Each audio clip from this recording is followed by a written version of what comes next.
Well, welcome back to Market Day Report. Tommy Grisafi sitting in for Tony St. James, who's wrapping up Farm Progress Report. Some great content coming out of there. Let's see if there's great content coming out of the grain markets. That's what you're here for, right? Let's look at corn. Probably not what you want to hear or see, but let's go through it. This can wear a guy out because when you see these, or gal, when you see these low prices, it starts to make you concerned. Now, SEP futures first notice day is today. Want to still own them, they may deliver it to your house like in the movies. Now, that's not how it actually works, but something like that. SEP corn 381, 3/4 down, 3/4%. December corn 406 unchanged. Let's look at that December corn range, 403.5 to 407. Pretty tight range there. Soybeans, they're flirting with having this news of someone from China here. I know I was on a show yesterday with a cow guy with Jim Wiesmeyer, and we talked about, is there someone from China coming over? Are we going to get a deal? Let's look at no beans, 1043 down 4.5. If there was some good news, you'd see a spike in that market. I want to say we traded as high as like 1061 earlier in the week, last week, maybe in soybeans, but definitely backing off. Let's look at border trade wheat. SEP border trade wheat, 501 down a penny, trying to hold that $5 level. December border trade 522.5 down 1 3/4. Let's look at KC wheat. It's been having a bad run, and that bad run continues. 482 in that SEP that's expiring, 508.5 down 4.5 in KC. Spring wheat has a negative tone to it. There was a little excitement in the SEP spring wheat contract earlier today. That's backing off, people having to exit that position. 552 in spring wheat, 575 to get a 6 handle. In spring wheat, you got to go all the way out to May. That's a long time to store some grain. Let's look at cotton, see how cotton's doing. Cotton, 65.82 up 41. December cotton, 67.26 up 58. All right, let's bring in our next guest. Nick, how do I say your last name? Palman.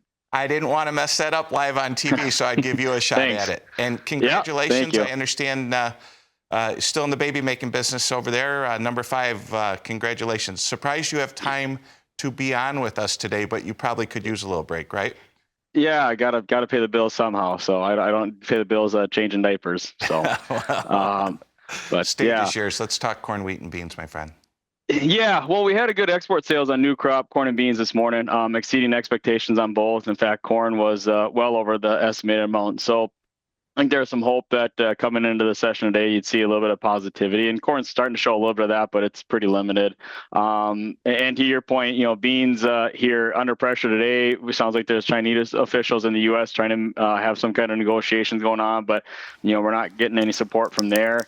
And wheat just is a little bit of a dog. I mean, Kansas City wheat making new lows. Minneapolis is close to them as well, and Chicago is not doing a whole lot. So just upside's limited here as we head into not only month end, crop year end. We come back after Labor Day, and it's the start of a whole new crop year. And then, of course, a long weekend too. That can tend to cause the funds or the technical pressure to hit us. So I think that's part of what we're seeing today. Yeah, Trump 2.0 long holiday weekend. The old Twitter and X account, True Social, could be going. And that's the world we live in. What are you talking to people about? You're working with farmers, ranchers, you're working with grain elevators. When you do your job, we got 30 seconds. Give me the elevator speech. What are you talking to people in agriculture about? Yeah, so I'm on the elevator side mostly. So it's seeing what the crop looks like out there. Obviously, Pro Farmer and chatter around the country has been disease pressure showing up. Market doesn't care about that as far as any upside potential. Maybe when the combine starts showing up, if there's enough of it, you see some a pop there. But it's just trying to manage spreads, trying to manage positions, trying to see what farmers are going to do here ahead of harvest. So it's kind of playing the what if scenarios on what happens with everything and how weather and trade finishes out here. Yeah, real quick before we wrap up, Nick, what about freight rates? Has it costed a lot to buy a train?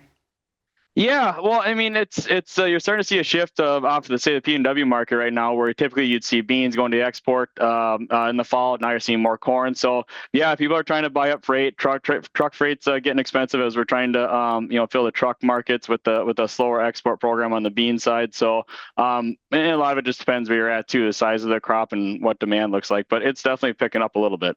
Perfect. You were just the man for that task. Nick Palman coming to us from Minnesota. Nick, absolute pleasure to meet you. All right, we're going to take a little break, and when we come back, we're going to talk livestock when Market Day Report continues. Welcome back to Market Day Report. Yesterday was an active day in cattle. Maybe today is too. Let's check out this quote board here as we look at live cattle here midday. August live cattle 242.47 down 77. Oct live cattle 238.77 down 75. December live cattle 240.37. Now, if you're involved in cattle or livestock or anything of the sorts, you are optimistic, you're nervous, you're scared. I get it. And this next futures contract is definitely one that can keep you on your toes here. August getting ready to expire here pretty soon because we can't have an August futures in the month of September. I'd tell you that'd be interesting if we did. 365.75 on those August feeder cattle, up just a few ticks. Sep feeder cattle 364.57 down 82. A pretty quiet board in feeders, and we're not seeing any big price action. Let's look at that range in Sep feeders. 366.67 down to 364.25. Very quiet day. Now, a lot of discussion here in the feeder cattle market. Let's dissect this a little bit.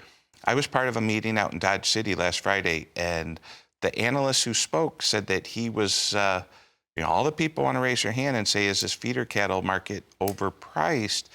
Rather than say, is it overpriced or underpriced? When you look at the cash market, he insinuated that the back months were undervalued versus what the front months are. Will that play out? How will that play out? Well, with this news cycle and everything we have with headlines and everything else, these markets can move. But some people trade futures. Some people trade spreads. Some people trade them both. Some people trade options on all that. Keep an eye on all this because this is one of the most dynamic, optimistic markets we trade and are involved in. Let's look at lean hogs. Oct lean hogs 94.12 up 22. December hogs 86.92 up 42. Feb hogs 89.27. Start to approach the 100 level, but we got to go all the way out to May 94. Be interesting to see what those June of 26. Boy, how the time flies. Remember quoting markets in the 90s. Now we're quoting them in the year 2025. So that is your live cattle, your feeder cattle, your lean hogs. And we have a little time. I want to go to the outside markets because that's something that's so important to ranchers. You're dealing with so much money here. How is that 10-year note doing? The 10-year note, with those price levels right there, that puts you at a 4.25 yield. And if you're going to borrow money and have an operating note, you're going to need to borrow money. It has never cost as much as it does today to produce a pound of beef. And I get that from my friend Chris Swift, who's always educating me on those things. So real quick before we get out of here, let's look at the stock market. How is the S&P? Let's look at the NASDAQ real quick.